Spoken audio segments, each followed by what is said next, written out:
Hi, Khomjari Mambu, Mam I Hujik Chakchaba Loire, Hujik School Chatrobani Loishalaga, Ado Mam I Ngasine School Day Halaga, Koyanga Malay Bako School Gate, Moingasi, Light Horam to the Butterpon Gate, Aduna Chakchana Bagana Hairi, Adako School Loira Kanda, Chakchaba Chatwini, Ado Mam Bloxy Matang Matang Yang Minarsi, Loiva Pawa, Adi Merades,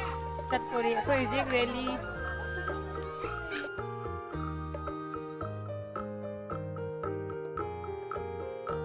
Ma'am drawing singsi phajabra yongne angang singna yekcharini team ABC khaido ga moi moi gi team gi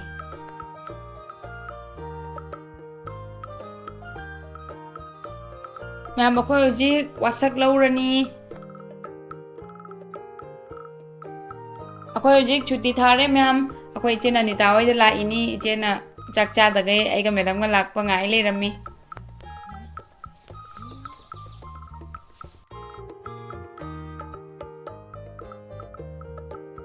ma'am से क्या वाथबी ma'am से होंगे पांबी pick खरब से चरोंग यमझन गई पाली से फजाबना हसी से बो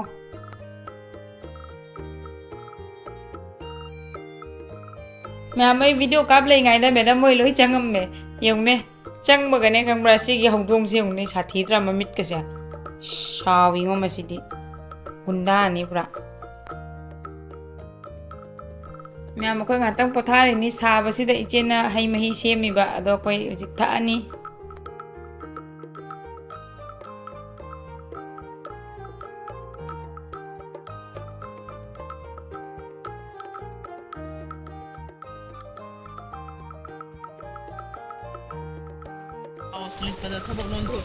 ngoài cho bạn nhìn này thì tôi nghĩ nó bằng đâu có để đợi chúng ta ngày là vậy tôi nghĩ cái nó là tôi nó ngoài mình thôi 시험 보세요. 그러게. 시계 술래에 또 그래. nó lấy ra là mà đấy mayam chak purak pa ngai boina icheda makhan makhan gi phurit deidi ina phige kram yam leba ko do khoi yengi ba phaja phaja ba sum yaw bani ado aidi ahum khak pure sigi orange siga deidi sigi sujiki si blue siga de si makhagi red siga ani se pure eduga sigi top ani sina akhoi mama gi pure ma'am ngasi matheni si leire yam hawi loi chare akhoi ma'am akhoi jik chaba loire do yum da puna ba gyai na ichena rasgulla ga sangom khir ge se yombirini isle jabe ni la la sinh ra mà chế khẳng định kia jaban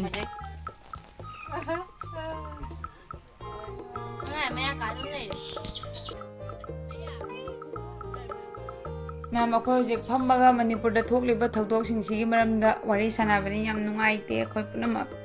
कोई इसा इसा गी मीनी न को याम नुंगाइते अदु ma'am अखोई जिक चटनबा तौरगे नाते जे जे फजन को बाय बाय तौर ओ बाय बाय नाइ रो का गाइ खो मी अमा गाइ खो असी अनुबी फजन नमुसे नाखो मपा दे लेपके असी अनुबी फजन नमुसे ए हंगो कई हंगो वइ मो मैम वेन मनुंग सिदा साबना फुटले अदो इबोके हेंजांग नापी सिंग का संदिना वेन थांगतलेबा अदो सि लैरे मासप्रा गी पुखी अचौबा हाइसे कसारबिनी ब्लॉक तो मोइगे खुंदुनी सि लैरे तो मैम सिगी फैन मचा सिना आइगी क्वाइ पामजबिनी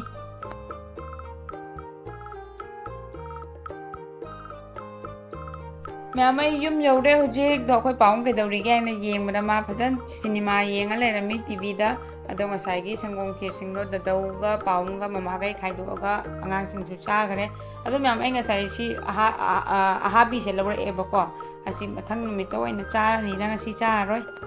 मैम आई वासु वारबनी न फजना तुमेबको मखादा ओइना डायरेक्ट ओले दु यौने थाबल सिसु आई मनागा तौले रमी से फजना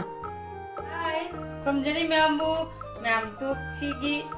इन पीसे ngसाइ लेरपदनी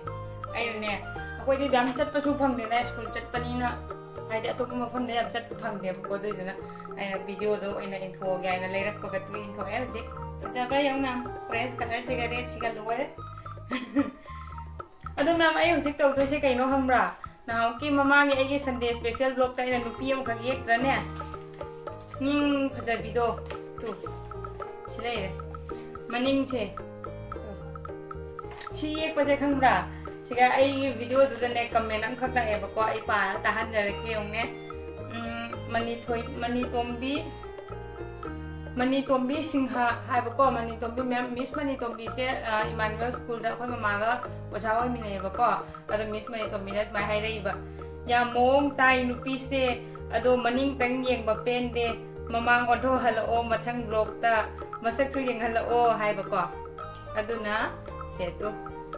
aduna ai hujik ke to na hai ra ai hujik si same nupi se sina maning oi na ko do ai na hujik ye to sina mama gi front view do mai mama gi masak ko ne yeng jara age aduna ai gi video si da ne mi me am na comment pire ba ko Q&A to bi u de di introduction video semba u hana ko do ai di kamai na sem no phajana ai je hai tre ba ko aduna adu mi am da khara yenga khot laga mi atop dai su khara tamgi ge kamai tongna ge aina aduga ai 1k yauraga oina taurage mayam yang na ai se subscribe to biro 1k so halaga adai ai introduction ge video su dai first Q&A su taurage ko mayam okay sungang na lay yek tre hayeng su Sunday so mo school la ko pok sa ay ji ko aduna ai si papa yek foga dai ai editing su to dai ya ma'am ai lo ra ko ga ai papa yek ko ai si ma'am se duga hawra si Ruli ng thagni apamba ngay hatang manglamba lay chilgumni tamoy gi may dina o khatlaga wa may oy na saklatlaga ningamda ning shingi mami kaya may kuna wariri manako ng mamang galit lang ba kung ofiya may laga Pisum yengi liung tinbungan jay pambong yengi tambawin malang na humbad at kenki manahay ay ma Putapay ba't hamchet marumas yung tilo na wasaki Mado ay gini ay giyoy da bayade mado Ma'am sketch pen yakshan ubadagi phazayra phazadrira di khangde tu yung ne Faurakla male magi thamoy da su Nushibay mammi taba ure Yingning bay mammi taba fangle Faurakla male magi thamoy da su Nushibay mammi taba ure Yingning bay mammi taba fangle Yang sinada sabadi Hauna sa Nupigi matau di maram chat Nam xoay một tí lôi đây dùng nha Hay hô rô yên hô rô Nung shi pa mi hay hô rô Là nhưng na yarak pasu Kanana khang bơ ngam bơ ge Ching lon khet na pai di ba Li ri hum bơ malang bơ Ai gi thamoy gi yawase Nung shi magi mafamda Nung shi magi mafamda Tambiyu ko malang banang na Tambiyu ko malang banang na Tambiyu ko malang banang na Tambiyu ko malang banang na Hai phang khang de ning ning shiba Mapang thong na Chimba sina phong dok pangam de Phong dok ta nung shiba Chak na hale tha moy se Hai phang khang da na Sumaina phiyam khak pa ga sigi ai gi di apong bi color ni na ko crayons color se aduna sumaina khara phi na na dok toy ba nangi na pau tahalak tri ba karigi no nangi na pau tahalak tri ba karigi no Ay na nangonda karilan kiduna ꯃꯩꯁꯥ ꯂꯥꯡꯂꯤꯕ ꯃꯣꯏꯅ ꯅꯪꯅ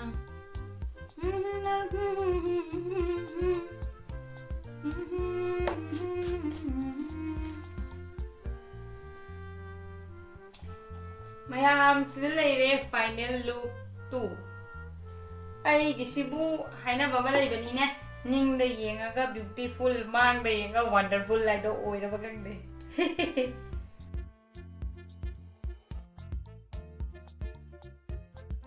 ꯍꯥꯏ ꯃꯌꯥꯝ ꯑꯩ ꯍꯧꯖꯤꯛ editing ꯇꯧꯕꯁꯨ ꯂꯣꯏꯔꯦ ꯑꯗꯨꯅ ꯑꯩ ꯍꯧꯖꯤꯛ ꯄꯣꯊꯥꯔꯅꯤ ꯋꯥꯔꯦ ꯌꯥꯝꯅ ꯑꯗꯨꯅ ꯃꯌꯥꯝ ꯑꯩ ꯋꯥꯅ ꯇꯧꯖꯩꯁꯦ ꯈꯔꯁꯨ ꯁꯕꯁꯀ꯭ꯔꯥꯏꯕ ꯇꯧꯕꯤꯌꯨ ꯑꯗꯒꯤ ꯁꯤꯌꯔꯁꯨ ꯇꯧꯕꯤꯌꯨꯕꯀꯣ ꯑꯗꯩꯗꯤ ꯑꯩ ꯄꯔꯄꯞ ꯌꯥꯡꯅ ꯀꯥꯔꯅꯤꯅ ꯑꯗꯨꯅ ꯑꯣꯀꯦ ꯃꯌꯥꯝ ꯉꯁꯤꯒꯤ ꯑꯣꯏꯅꯗꯤ ꯃꯇꯥꯡ ꯑꯁꯤꯗ ꯂꯣꯏꯁꯤꯟꯖꯔꯒꯦ ꯃꯊꯪꯒꯤ ꯚꯤꯗꯤꯑꯣꯗ ꯑꯃꯨꯛ ꯐꯪꯅꯔꯁꯤ ꯒꯨꯗ ꯅꯥꯏꯠ ꯃꯌꯥꯝ ꯕꯥꯏ